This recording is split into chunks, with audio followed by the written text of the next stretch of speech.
in Congress, July 4th, in the year of our Lord, 1776. Unanimous declaration of the 13 United States of America. When in the course of human events, it becomes necessary for one people to dissolve their political bands which have connected them with another, and to assume among the powers of the earth the separate and equal station to which the laws of nature and of nature's God entitle them, a decent respect to the opinions of mankind requires that they should declare the causes which impel them to the separation. We hold these truths to be self-evident, that all men are created equal, that they are endowed by their Creator with certain unalienable rights, that among these are life, liberty, and the pursuit of happiness, that to secure these rights, governments are instituted among men, deriving their just powers from the consent of the governed, that whenever any form of government becomes destructive of these ends, it is the right of the people to alter or abolish it, and to institute new government, laying its foundation on such principles and organizing its powers in such form as to them shall seem most likely to affect their safety and happiness. Prudence indeed will dictate that governors long established should not be changed for light and transient causes, and according to all experience hath shown that mankind are more disposed to suffer while evils are sufferable than to right themselves by abolishing the forms to which they are accustomed. But when a long train of abuses and usurpations, pursuing invariably the same object, evinces a design to reduce them under absolute despotism, it is their right, it is their duty, to throw off such government and to provide new guards for their future security. Such has been the patient sufferance of these colonies, former systems of government. The history of the present King of Great Britain is a history of repeated injuries and usurpations, all having in direct object the establishment of an absolute tyranny over these states. To prove this, let facts be submitted to a candid world. He has refused his assent to laws, the most wholesome and necessary for the public good. He has forbidden his governors to pass laws of immediate and pressing importance, unless suspended in their operation till his assent should be obtained. And when so suspended, he has utterly neglected to attend to them. He has refused to pass other laws for the accommodation of large districts of people, unless those people would relinquish their right of representation in the legislature, a right inestimable to them and formidable to tyrants only. He has called together legislative bodies at places unusual, uncomfortable, and distant from the depository of their public records, for the sole purpose of fatiguing them into compliance with his measures. He has dissolved representative houses repeatedly, for opposing with manly firmness his invasion on the rights of the people. He has refused for a long time, after such dissolutions, to cause others to be elected, whereby the legislative powers, incapable of annihilation, have returned to the people at large for their exercise, the state remaining in the meantime exposed to all the dangers of invasion from without and convulsions within. He has endeavored to present the population of these states for that purpose, obstructing the laws for naturalization of foreigners, refusing to pass others to encourage migration hither, and raising the conditions of new appropriation of lands. He has obstructed the administration of justice by refusing his assent to laws for establishing judiciary powers. He has made judges dependent on his will alone for the tenure of their offices and the amount and payment of their salaries.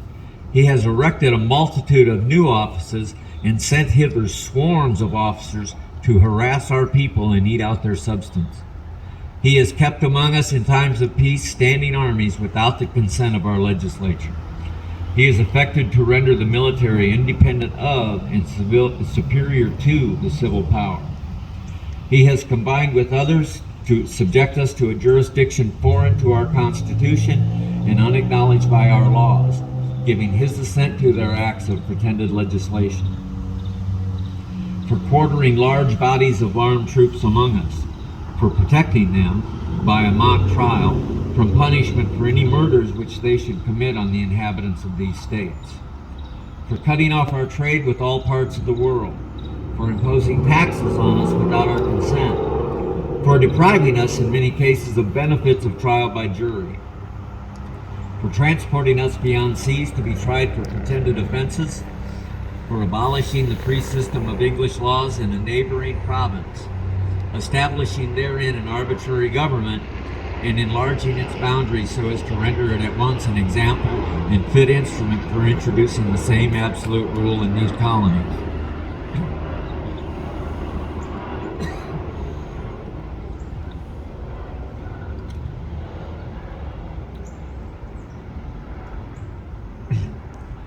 For taking away our charters, abolishing our most valuable laws, and altering fundamentally the forms of our governments. For suspending our own legislatures and declaring themselves invested with power to legislate for us in all cases whatsoever. He has abdicated government here by declaring us out of his protection and waging war against us. He has plundered our seas, ravaged our coasts, burnt our towns, and destroyed the lives of our people. He is at this time transporting large armies of foreign mercenaries to complete the works of death, desolation, and tyranny, already begun with circumstances of cruelty and perfidy, scarcely paralleled in the most barbarous ages, and totally unworthy the head of a civilized nation. He has constrained our fellow citizens taken captive on the high seas to bear arms against their country, to become the executioners of their friends and brethren, or to fall themselves by their hands. He has excited domestic insurrections among us and has endeavored to bring on inhabitants of our frontiers the merciless Indian savages whose known rule of warfare is an undistinguished destruction of all ages, sexes, and conditions. In every stage of these oppressions, we have petitioned for redress in the most humble terms.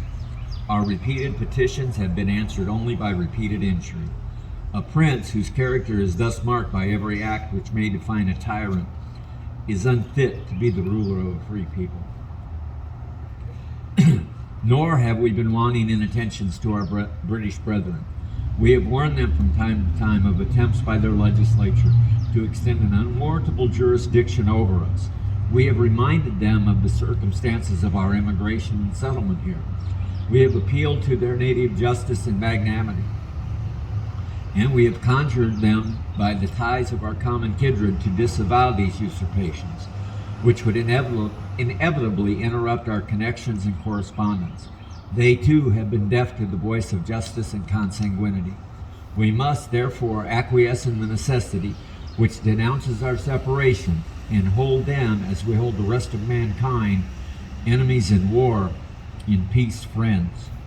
We, therefore, the representatives of the United States of America in General Congress, assembled, appealing to the Supreme Judge of the world for the rectitude of our intentions, do, in the name and by the authority of the good people of these colonies, solemnly publish and declare that these united colonies are, and of a right ought to be, free and independent states, that they are absolved from all allegiance to the British Crown, and that all political connection between them and the state of Great Britain is and ought to be totally dissolved, and that as free and independent states they have full power to levy war, conclude peace, contract alliances, establish commerce, and to do all the other acts and things which independent states may of right do.